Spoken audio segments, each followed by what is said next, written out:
Hello! Hi అండి. ఈ మధ్య అంతా వీడియోస్ తీయలేదని కొంతమంది పాపం మెసేజ్ కూడా చేశారు. కాబట్టి ఇంక నుంచి రెగ్యులర్‌గా తీస్తాను. నాకేమి కాలేదు, బానే ఉన్నాను. కొంతమంది అలాంటి డౌట్స్ కూడా వచ్చాయి. ఏమైపోయింది రోజు వీడియోస్ పెట్టేది, ఈ మధ్య పెట్టడం లేదు అని. ఈరోజు ఒక మంచి విషయంతోటొచ్చానండి. అదేంటంటే, ఇప్పుడు జాతకాలు అవన్నీ నమ్మేవాళ్ళు ఉంటారు, నమ్మని వాళ్ళు ఉంటారు. అది ఎవరి నిర్ణయాలు వాళ్ళవి, ఎవరి ఒపీనియన్స్ వాళ్ళవండి. మన హిందూ ధర్మం ప్రకారం అయితే అండి మనము జాతకాలని నమ్ముతాం. అలాగా జాతకాలలో మెయిన్ అండి ఆ, ఇప్పుడు మేషరాశి ఫస్ట్ వస్తుంది. మేషరాశిలో భరణి నక్షత్రం గురించి చెప్తాను. భరణి నక్షత్రం అనేది భరణి నక్షత్రంలో పుట్టిన వాళ్ళు ధరణిని వెళ్తారు అని చెప్తారు. అదొక నానుడి ఉందండి. కాకపోతే నేను చిన్నప్పటి నుంచి మా అమ్మ అంటుండేది భరణి నక్షత్రంలో పుట్టింది, చాలా అదృష్టవంతురాలు, ధరణి నేలుతుంది అని, ధరణి నేలుతుంది అని ఎప్పుడు చెప్తూనే ఉండేదన్నమాట. ధరణి నేలుతుంది, ధరణి నేలుతుంది అని. ధరణి అంటే ఏదో ఎకరాల ఎకరాల స్థలం వస్తుందో అని అనుకున్నా కొద్ది రోజులు. ఆ తర్వాత ధరణి నేలడం అంటే ఏదో రాజకీయంగా ఎంటర్ అవుతానేమో, నాయకురాలను అవుతానేమో అని మా అమ్మ మాటల్ని తెగ నమ్మేసేదాన్నండి. కానీ ధరణిని వెళ్ళడము అని అంటే యాక్చువల్గా అంటే భరణి నక్షత్రం అనేది యమధర్మరాజు నక్షత్రం అండి. అందరు భయపడకండి, నేనే యమధర్మరాజు కాదు. నాలాంటి వాళ్ళు చాలామంది ఉన్నారు భరణి నక్షత్రం వాళ్ళు. భరణి నక్షత్రం అంటే యమధర్మరాజుది. యమధర్మరాజు అనగానే అండి ఎవరికైనా కానీ తట్టేది ఏంటంటే మరణ సమయంలో యమధర్మరాజు వచ్చి మన్ని యమపాశంతో తీసుకొని ఆయన భటుల్ని పంపించి తీసుకెళ్తాడు అనేవి అన్ని గరుడ పురాణము అన్నిట్లో ఉందండి. కానీ మరణానికి యమధర్మరాజుకి ఎలాంటి సంబంధము లేదండి. ఆయన ఆ టయానికి వస్తాడు అనేది నిజమే. కాకపోతే అండి మన మరణము మన శరీరానికి సంబంధించింది. ఈ శరీరం అనేది పంచభూతాలు అనేది మన ప్రకృతికి సంబంధించినవి. మన మరణాన్ని ఏది నిర్ణయిస్తుందంటే మన ప్రకృతే నిర్ణయిస్తుందండి. మన ప్రకృతి వల్లే మనం చనిపోతాం. మనము టైం వచ్చింది అని అంటే ఏది ఇస్తుందంటే ఆ టైంను మన ప్రకృతే ఇస్తుంది. ప్రకృతి వల్లే మరణం వస్తుంది, అది 100% నిజము.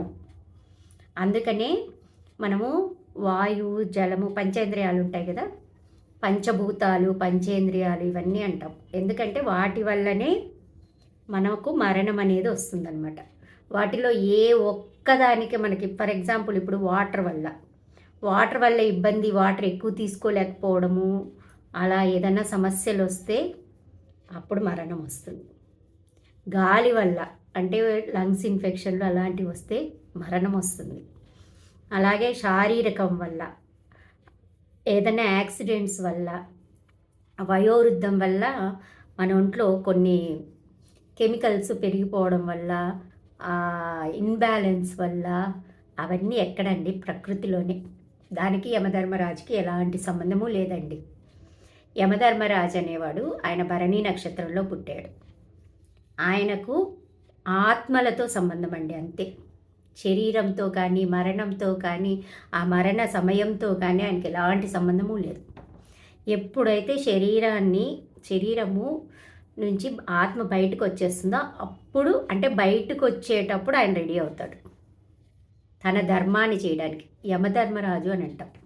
అంటే యముడికి మెయిన్ ఏంటంటే అండి ఆయన ధర్మానికి, న్యాయానికి అధిపతి అండి. ఆయన చేసేది న్యాయము, ధర్మం, మరణం కాదు.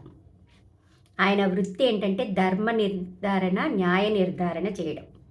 న్యాయాన్ని, ధర్మాన్ని కాపాడేవాడు, దాన్ని యాక్సెప్ట్ అంటే దాన్ని నిర్ణయించేవాడు యముడు అనమాట. మనం చేసిన పాపపుణ్యాలు, మన ధర్మాన్ని పరిశీలించేవాడు యమధర్మరాజు. గుర్తుపెట్టుకోండి, మరణానికి యముడికి ఎలాంటి సంబంధము లేదు. ఇంకొకటి, యముడు ఎవరంటే సూర్యుని కొడుకు అంటారు. సూర్యుడి మొదటి 2 భార్యలు శౌరి, ఛాయ. శౌరికి పుట్టిన వాళ్ళు యముడు, యమున. యమున అంటే యమునా నది, ఓకేనా. అయితే ఈ శౌరి మొదటి భార్య, ఆయనకు 2 భార్యలు కాదండి లెక్క ప్రకారం.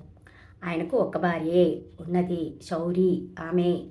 కాకపోతే ఆ సూర్యుని యొక్క వేడిని తట్టుకోలేక ఆమె ఆయన దగ్గర ఉండలేకపోయిందనమాట. ఆ భరించే శక్తి ఆమెకు చాలలేదనమాట శౌరికి. అందుకని ఆ సూర్యుని వేడిని తట్టుకోలేక ఆమె వెళ్ళిపోయింది.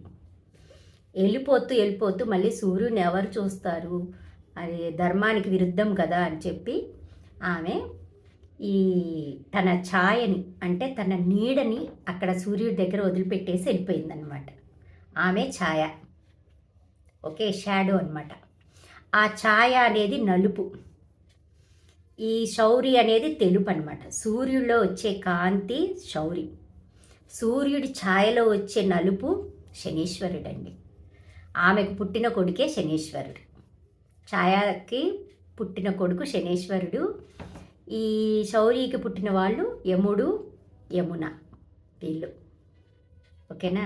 అయితే ఆమె ఛాయ ఏం చేసేది, ఈ ఇద్దరు సౌతి కదా, ఆమె సవితి అంటే ఎవరైనా సవితేనండి, అది ధర్మం అనమాట. ఇప్పుడు అత్తగారు మంచిగా ఉండకూడదండి, అత్తగారుగా ఉండాల్సిన ధర్మం ఏంది, అత్తగారు చెడుగానే ఉండాలి, అతను మరీ కసాయిగా ఉండకూడదు, ఒక్కరవ చెడుగానే ఉండాలి. అంటే అదొక ధర్మం అనమాట. ఆ ధర్మాల్ని నిర్వర్తించాలి వాళ్ళు. అట్లా ఛాయాదేవికి ఆమెకు కొడుకు శనీశ్వరుడు కదా, ఈ యముడిని యమునాని ఇద్దరిని ద్వేషించేదనమాట ఆవిడ. ఆమెకు అస్సలు నచ్చేవాళ్ళు కాదు, అష్ట కష్టాలు పెట్టేదనమాట ఛాయ.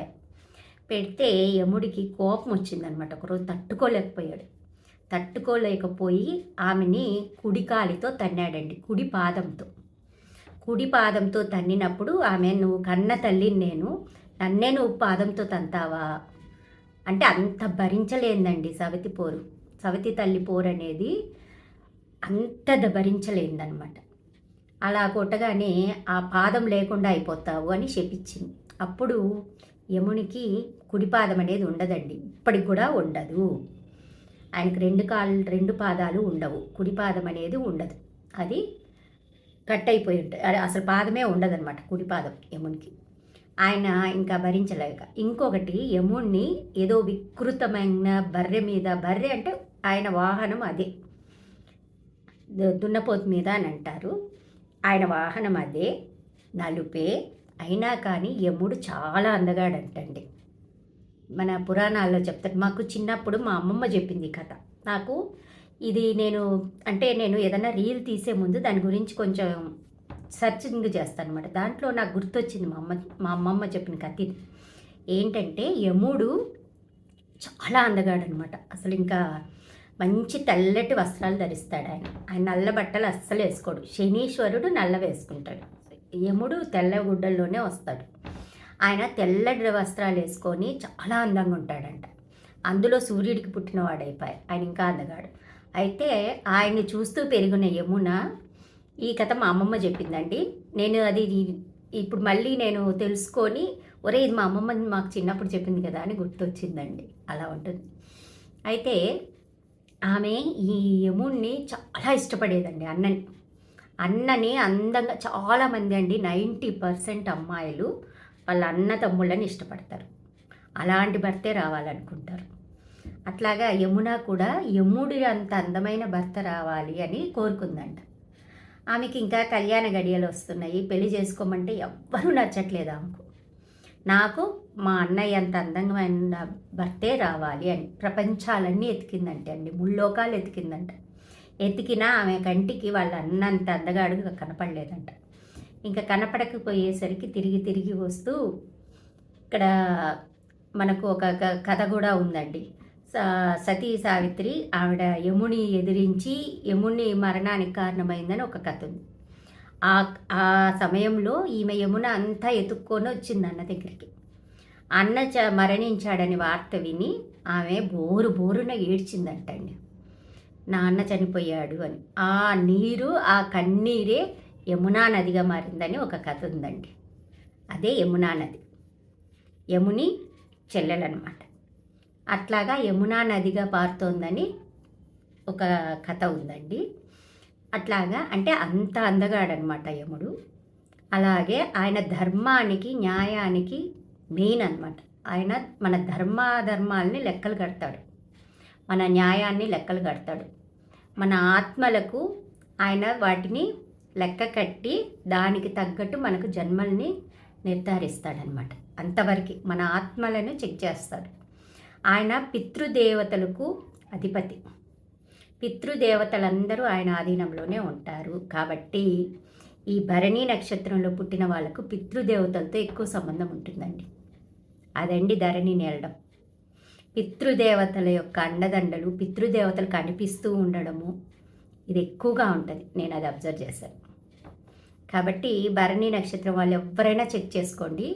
మీకు చనిపోయిన వాళ్ళు బతికున్నంత కాలం కంటే వాళ్ళు చనిపోయిన తర్వాత ఎక్కువ వాళ్ళు కనపడము, నాకు ఎప్పుడు ఎక్కువ అంటే వాళ్ళ ఆశీస్సులు వీళ్ళకి ఎక్కువ ఉంటాయంటండి. పితృదేవతల ఆశీస్సులు భరణి నక్షత్రం వాళ్ళకి ఎక్కువ ఉంటాయంట.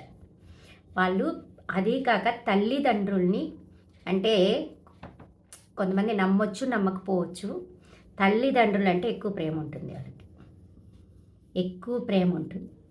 తల్లిదండ్రులకు వాళ్ళని చూసుకోవడంలో కానీ వాళ్ళని ప్రేమించడంలో కానీ ఎక్కువ ఇంట్రెస్ట్ చూపిస్తారనమాట. ఇది నేనేదో గొప్పగా చెప్తున్నట్టు అనుకోకండి, అదనమాట.